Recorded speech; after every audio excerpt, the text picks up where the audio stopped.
Трамп заявил, Иран уже хочет говорить, а он нет. Мол, слишком поздно. Израиль направляет дополнительные войска в Ливан. При этом Биньямин Нетаньяху заявил, эта война не бесконечная. Катар приостановил производство сжиженного природного газа. Что будет с ценами на нефть и газ? В самой Америке все больше недовольных действиями Трампа на Ближнем Востоке. И в Сенате, и на улице говорят, президент снова втягивает страну в войну, без спроса. Комитет Палаты представителей по надзору опубликовал беспрецедентный допрос президента и госсекретаря. Что рассказали сенаторам Клинтоны под присягой? А теперь об этом подробно и по делу. Это один день. Подпишитесь, поставьте лайк этому видео и оставьте свой комментарий. Заранее спасибо и начинаем.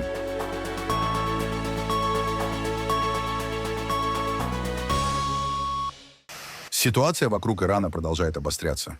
После серии ударов по военной инфраструктуре Тегерана Вашингтон заявил о серьезном ослаблении оборонных возможностей страны.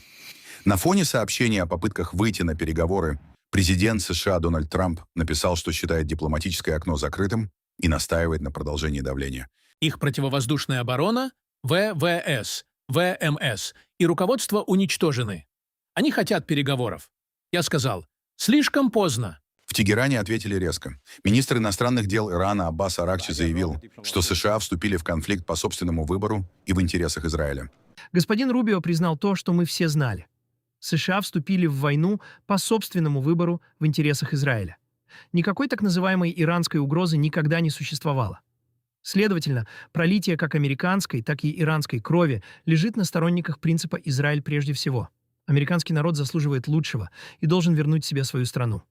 На юге Ливана после израильских ударов поднимается дым. Кадры сняты из района Маржаюна. Второй день подряд ливанская группировка Хезболла наносит ракетные и дроновые удары по Израилю. В ответ израильская армия ввела дополнительные подразделения на юг Ливана и продолжила авиаудары. Израиль сообщил о занятии дополнительных позиций в приграничной зоне. Министр обороны разрешил расширить контроль над новыми участками. Жителям южной приграничной полосы приказано эвакуироваться. Представитель армии Израиля заявил, что удары наносятся по целям в Тегеране, южных районах Бейрута и других местах, которые в Израиле считают угрозой безопасности. По данным израильской стороны, этой ночью были атакованы объекты иранского руководства в центре Тегерана. С этого места пилоты отправляются для нанесения ударов в самом сердце Тегерана, в Дахе и Бейрута, и в любом другом месте, где существует угроза безопасности государства Израиль. Мы не останавливаемся ни на минуту. Темпы и мощь наших атак беспрецедентны. Иранский режим продолжает получать тяжелые удары по всем своим ключевым структурам. Он слабеет с каждым днем. Что мы сделали этой ночью? Этой ночью самолеты ВВС, точно наведенные военной разведкой, нанесли удар по комплексу руководства Ирана в самом центре Тегерана, самому важному и центральному командному пункту режима. Война США и Израиля против Ирана не будет бесконечной. Об этом сказал премьер-министр Израиля в эфире канала Fox News. Я слышу, как люди говорят, что нас ждет бесконечная война. Бесконечной войны не будет. Конечно, в конечном счете, именно народ Ирана должен изменить правительство. Но мы, Америка и Израиль, вместе создаем условия для того, чтобы они могли это сделать. Я думаю, что мир между Израилем и Саудовской Аравией действительно возможен. И, вероятно, очень близок, когда это произойдет. Это путь к миру, к более широкому миру. И я верю, что мы сможем этого добиться. Я говорил, что это может быть быстро и решительно. Это может занять некоторое время, но это не продлится годами. Это не бесконечная война. На самом деле, сейчас это попытка достичь мира, к которому мы все стремимся и о котором молимся. И я думаю, что вместе мы этого добьемся. В Катаре приостановлено производство сжиженного природного газа, одного из крупнейших в мире поставщиков СПГ. На долю катарского экспорта приходится около 20% глобального рынка. Причина – атаки беспилотников и обострение конфликта на Ближнем Востоке, в результате которых были повреждены ключевые объекты Qatar Energy. Экспорт катарского СПГ осуществляется через Ормузский пролив. Сейчас движение судов там серьезно затруднено. Это приводит к росту цен на газ. Европейские котировки подскочили на десятки процентов, а запасы топлива в Европе уже на исторически низком уровне. Азиатские рынки, зависящие от катарских поставок, также рискуют столкнуться с дефицитом и усиленной конкуренцией за доступные объемы СПГ. Эксперты предупреждают, если поставки не восстановятся в ближайшие недели, это может перерасти в серьезный глобальный энергетический перекос. Официальный представитель МИД Катара заявил, что в настоящее время контакты с Ираном не ведутся. Кроме того, он сообщил, что иранские удары были направлены не только на военные объекты, но и на всю территорию Катара. Также там отметили, что утверждение о том, что давление на государство Персидского залива приведет к возвращению за стол переговоров, является ложным. На самом деле это лишь попытка оправдать вопиющую агрессию, нарушающую все принципы добрососедства и международного права. Будь то в ходе этой атаки на государство Катар и продолжающихся нападений на государство Катар со стороны Исламской Республики Иран, или в ходе предыдущей вопиющей атаки Ирана на Катар, предварительного уведомления не было. Напротив, государство Катар было удивлено этими ничем не оправданными атаками. Что касается коммуникации с Ираном, в настоящий момент никаких контактов не ведется. Как я уже сказал, мы сосредоточены на защите нашего суверенитета. Что касается самолетов, сбитых вчера, эти самолеты пересекли границу и вошли в воздушное пространство Катара. После входа в воздушное пространство Катара пилоты были предупреждены в соответствии с правилами применения силы. После подтверждения того, что эти самолеты направлялись к городу Доха, исходя из их траектории, по ним был открыт огонь и полностью применены правила применения силы. Ведется поиск их экипажей, но угроза полностью нейтрализована. Наши запасы ракет-перехватчиков вовсе не исчерпаны. Мы по-прежнему сохраняем полную боевую готовность, и наши резервы достаточны для противодействия существующей угрозе. Были попытки атаковать международный аэропорт Хамад, все они провалились, слава богу, и эти ракеты и беспилотники были перехвачены до того, как достигли территории аэропорта. С начала этих атак на государство Катар в прошлую субботу по территории Катара было выпущено 3 крылатые ракеты.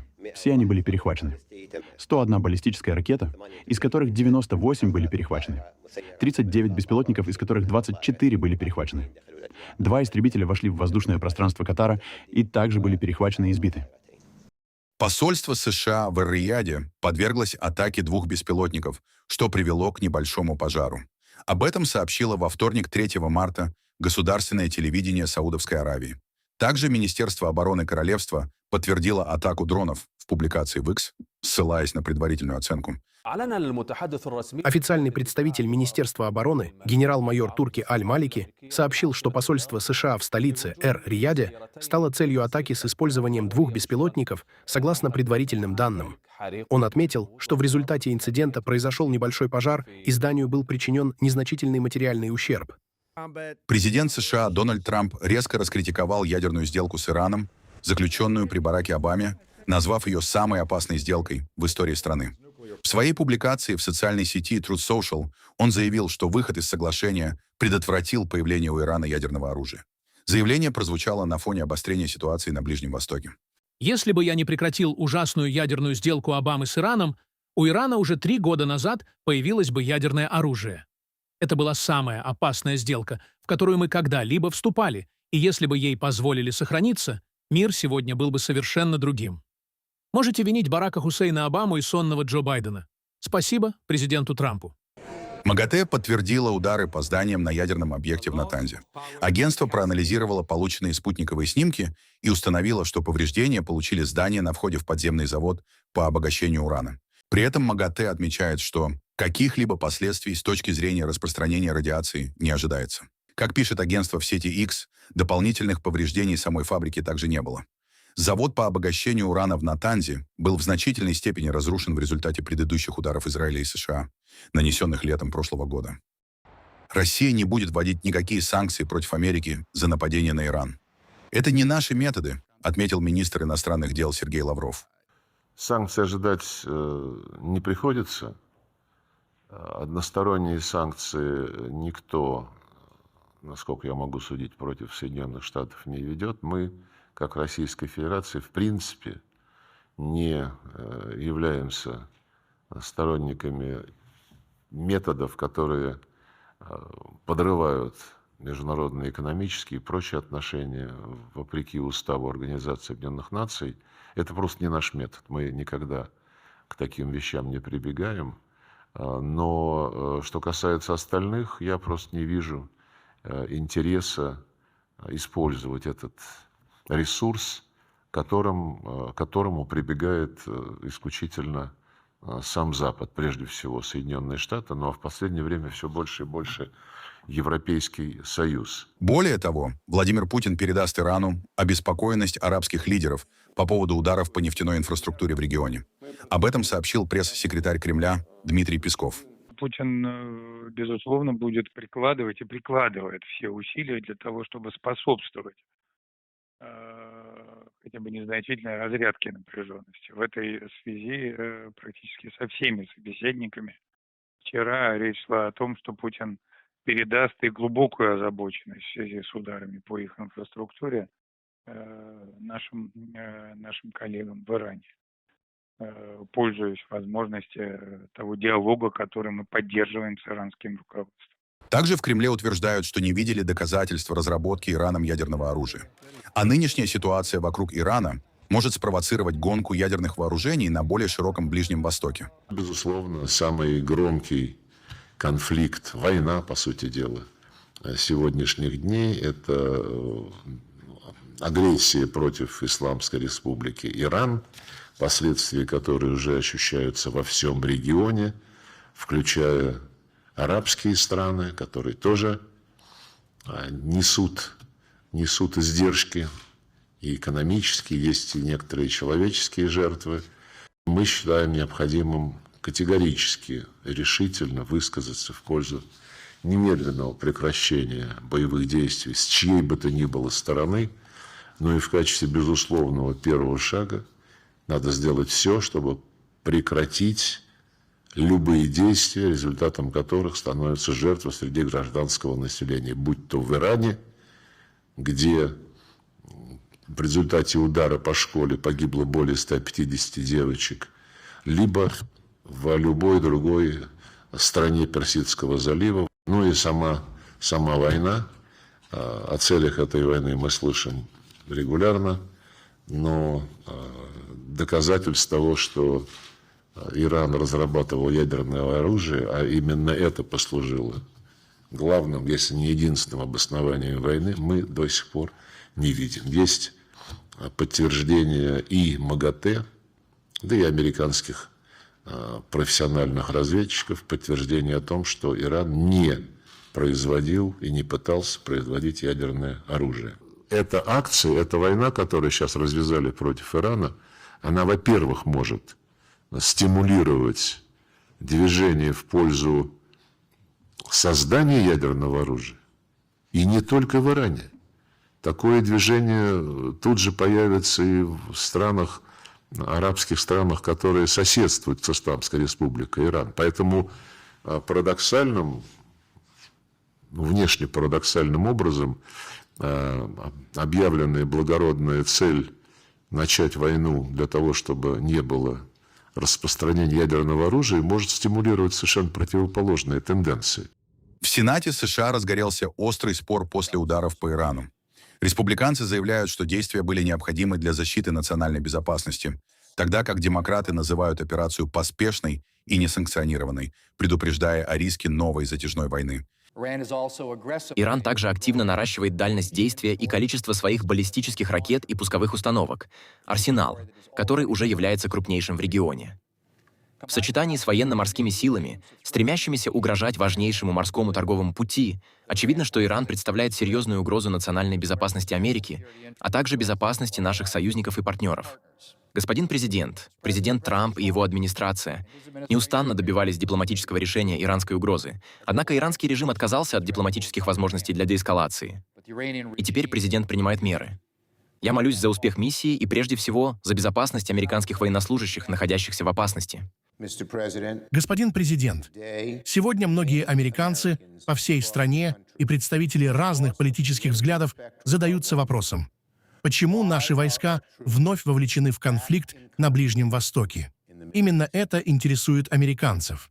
Почему Дональд Трамп начал новую войну с Ираном? Скажу прямо, я не пролью ни слезы по Али Хаминеи, верховному лидеру Ирана, который был убит в первые дни авиаударов на выходных. Дональд Трамп только что втянул Америку в полномасштабный конфликт с одним из наших самых ожесточенных противников. Без плана, без понимания конечной цели, без разрешения Конгресса и даже без открытых дебатов перед американским народом. Последствия уже нарастают. Как я уже сказал, погибли 4 американских военнослужащих. Несколько других получили ранения. И президент говорит, что ожидается еще больше потерь. Это не то, чего хочет американский народ. Американцы хотят более эффективных действий для решения проблемы роста цен, который их душит. Не заблуждайтесь. Это война по выбору, а не по необходимости. И независимо от того, демократ вы, республиканец или независимый избиратель, или даже если вы вообще не следите за политикой, почти все сходятся в одном. Мы устали от бесконечных войн на Ближнем Востоке. И существует реальная опасность, что именно по этому пути мы сейчас идем. После ударов США и Израиля по Ирану 28 февраля американцы начали выходить на улицы. В разных городах проходят акции. Одни требуют немедленно остановить войну, другие, напротив, поддерживают военную операцию, но таких заметно меньше. Страна оказалась расколота в оценке происходящего. У здания Капитолия штата Джорджия многолюдно. Вечером 2 марта сюда вышли противники военной кампании США. Люди держат плакаты «Нет войне с Ираном», скандируют лозунги, выступают с импровизированной сцены. Соединенные Штаты не обладают моральным правом определять, какой должна быть демократия в какой-либо стране. И когда мы говорим о роли США на Ближнем Востоке, речь идет не о том, чтобы принести демократию, мир или свободу, а о том, чтобы эксплуатировать людей, землю и ресурсы. Поэтому мы выступаем против войны с Ираном и хотим выразить солидарность с большинством американцев, которые, конечно же, также выступают против этой войны. В тот же день акция проходит и на западном побережье, на площади Эмбаркадеро в Сан-Франциско. Здесь собираются сотни людей. В Нью-Йорке протестующие собираются у Коламбус-Сёркл и проходят маршем по улицам Манхэттена. В руках транспаранты «Остановите войну с Ираном» и «Трамп должен уйти». Я хотел бы увидеть, как миллионы и десятки миллионов людей выйдут на улицы этой страны с требованием, чтобы фашистский режим Трампа ушел. Нужно создать такой глубокий политический кризис, чтобы этот фашистский режим был отстранен от власти. И нужно противостоять лжи о том, что это правительство якобы стремится освободить иранский народ. Это правительство никогда никого не освобождало. Соединенные Штаты никогда никого не освобождали, кроме, возможно, рабов во время гражданской войны. Это целая история господства, резни и вторжений. Мы знаем, что Трампа не волнует наше мнение. Мы знаем, что благополучие американского народа сейчас не стоит у него на первом месте. В приоритете интересы его богатых друзей-миллиардеров. Но мы верим, что можем оказать давление. Люди должны подняться сейчас. Мы хотим, чтобы люди чувствовали уверенность, что им нужно заявлять о себе, использовать свой голос и действовать. Нам нужно возродить антивоенное движение. Именно этим мы сегодня и занимаемся. Мы посылаем сигнал не только Трампу, но и всему миру. Это не война американского народа. Это война нескольких миллиардеров, которые считают, что могут играть в Бога по отношению к остальному миру. Я не думаю, что на этот раз американцы на это купятся, и это хорошо. Именно поэтому такие протесты особенно важны, чтобы показать властям США, что мы не собираемся молча принимать любую безумную международную политику, которую они решат проводить. Мы будем выступать против нее. Я видел видео, где ветераны и другие люди высказываются против этого. Это вселяет большую надежду. В нескольких километрах совсем другая акция. На Таймс-сквер прошел митинг в поддержку ударов по Ирану. Несколько десятков участников держали иранские и американские флаги, скандируя «Спасибо, США», и выступают за смену власти в Тегеране. Комитет Палаты представителей по надзору опубликовал видеозаписи показаний бывшего президента США Билла Клинтона и экс-госсекретаря Хиллари Клинтон по делу Джеффри Эпштейна. Экс-глава Белого дома под присягой заявил, что фотография в ванной была сделана во время поездки в Бруней, отрицал сексуальные связи и рассказал, что Дональд Трамп в начале 2000-х упоминал о хороших временах с Эпштейном. Дональд Трамп приходил и играл с нами несколько лунок. И он каким-то образом знал, что я летал на самолете Джеффри Эпштейна. И он сказал: «Знаешь, у нас были отличные времена вместе на протяжении многих лет, но мы разошлись, все из-за сделки с недвижимостью». И он сказал: «Мне жаль, что так вышло. Вот и все». Я постараюсь в этих показаниях отметить, если узнаю, что есть фотография, предшествующая нашему знакомству. Есть снимок, где он пожимает руки на приеме Ассоциации исторического общества Белого дома. Это было в 1993 году, но я об этом не помню. Впервые я отчетливо помню встречу с ним, когда сел в его самолет для первой поездки с моим фондом. Думаю, это было в 2002 году. Где-то после того, как я покинул Белый дом, либо в конце 2001, либо в начале 2002 мне позвонил Ларри Саммерс, который работал в моей экономической команде, затем был министром финансов, а тогда был президентом Гарварда. Он сказал, что звонит потому, что человек по имени Джеффри Эпштейн сделал значительное пожертвование, несколько миллионов долларов, думаю, около 10, на исследование мозга, и что он очень любознательный человек и хотел бы поговорить со мной об экономике и политике. Он сказал, что у него огромный самолет, и он готов перевести меня, мой штаб, мою охрану и всех, кого я захочу взять, для поездок, которые я планировал, чтобы создать глобальную сеть по обеспечению как можно большего числа людей жизненно важными лекарствами от СПИДа как можно быстрее. Когда вы впервые узнали о преступлениях Джеффри Эпштейна? Думаю, в 2008 году, когда его привлекли к ответственности. Я не видел ничего, что позволило бы мне понять, что он занимался торговлей женщинами. Для протокола. Вы никогда не обсуждали с ним что-либо, связанное с молодыми женщинами или девушками? Абсолютно нет. По крайней мере, одна из пострадавших утверждает, что вы летали на вертолете с Гислейн Максвелл на остров. Я этого не делал. Я никогда не был на этом острове. Хиллари Клинтон во время допроса резко реагировала на вопросы, предлагала спросить Трампа о его связях с Эпштейном. Вместо этого вы заставили меня давать показания, прекрасно зная, что у меня нет информации, которая могла бы помочь вашему расследованию, чтобы отвлечь внимание от действий президента Трампа и прикрыть их, несмотря на законные требования, дать ответы. Если этот комитет действительно хочет установить правду о преступлениях Эпштейна, связанных с торговлей людьми, он не полагался бы на короткие заявления для прессы, чтобы получить ответы от нашего нынешнего президента. Он бы напрямую допросил его под присягой о десятках тысяч упоминаний его имени в материалах по делу Эпштейна. Если бы большинство серьезно относилось к делу, оно не тратило бы время на рыболовные экспедиции. Слишком многое еще предстоит сделать. Что скрывается? Кого защищают? И почему происходит сокрытие? Когда его люди начали изучать материалы и поняли, насколько они потенциально компрометирующие для него, внезапно это перестало быть фокусом. Начали обвинять демократов, говорить о мистификации, призывать двигаться дальше, здесь нечего смотреть. Это типичная модель поведения президента Трампа, которая говорит громче всех его слов и публикаций в Truth Social. Он явно знает, что сделал. Он знает, что сделали другие. Ведь, напомню, согласно сообщениям, в одном из недавно обнародованных писем говорится, что он позвонил начальнику полиции Палм-Бич во время ареста Эпштейна и сказал: «Я так рад, что вы его поймали. Я так рад, что вы его остановили». Откуда он мог это знать? Как он мог это знать? Комитет добился бы выяснения, почему Министерство юстиции удерживало интервью ФБР, в которых одна из пострадавших обвиняет президента Трампа в преступлениях. Он бы вызвал повесткой всех, кто спрашивал, в какую ночь будет самая безумная вечеринка на острове Эпштейна. Он бы потребовал показаний прокуроров из Флориды, Нью-Йорка и Министерства юстиции о том, почему Эпштейну дали столь мягкую сделку и не стали преследовать других, возможно, причастных к его преступлениям. Азиатские рынки второй день подряд уходят в минус. Инвесторы реагируют на удары США и Израиля по Ирану и опасаются дальнейшей эскалации конфликта на Ближнем Востоке. В Токио индекс Никкей 225 открылся снижением и к концу дня потерял более 3%. Это самое резкое падение с ноября прошлого года.